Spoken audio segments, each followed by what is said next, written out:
आपण पाहत आहात स्वराज्य न्यूज. सत्य हेच जे तुमच्या समोर.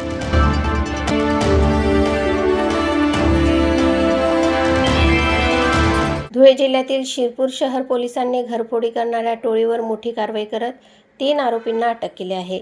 या कारवाईत पोलिसांनी तब्बल 2,27,000 रुपयांचा मुद्देमाल हस्तगत केला असून चोरीच्या गुन्ह्याचा यशस्वी छडा लावला आहे.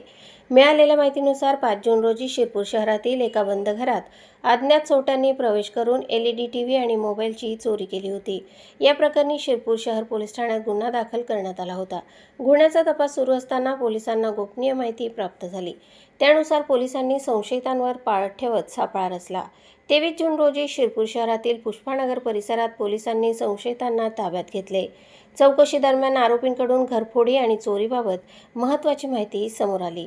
पोलिसांनी आरोपींकडून MIM कंपनीचा LED टीव्ही जप्त केला. तसेच चोरीस गेलेला रिअलमी कंपनीचा मोबाईल फोनही हस्तगत करण्यात आला. याशिवाय आरोपींकडून 2 लाख रुपये किमतीची इको कारही जप्त करण्यात आली आहे.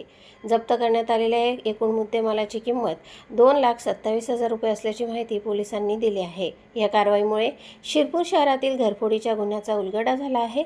अटक करण्यात आलेल्या आरोपींविरुद्ध यापूर्वीही गुन्हे दाखल असल्याची माहिती समोर येत आहे. पोलीस आता आरोपींची अधिक चौकशी करत असून आणखी काही गुन्ह्यांचा उलगडा होण्याची शक्यता वर्तवली जात आहे. जिल्हा पोलीस अधीक्षक विशाल आनंद, अपर पोलीस अधीक्षक अजय देवरे आणि उपविभागीय पोलीस अधिकारी यांच्या मार्गदर्शनाखाली ही कारवाई करण्यात आली. शिरपूर शहर पोलीस ठाण्याचे निरीक्षक आणि त्यांच्या पथकाने ही यशस्वी मोहीम राबवली. घरफोडी करणाऱ्या टोळीला जेरबंद करत पोलिसांनी पुन्हा एकदा आपली कार्यक्षमता सिद्ध केली आहे. या कारवाईमुळे नागरिकांमध्ये समाधानाचे वातावरण निर्माण झाले असून पोलिसांच्या कामगिरीचे सर्वत्र कौतुक होत आहे. प्रतिनिधी अजिम शेख आणि वृत्तनिवेदिका सीमा पाटीलसह स्वराज्य न्यूज, शिरपूर.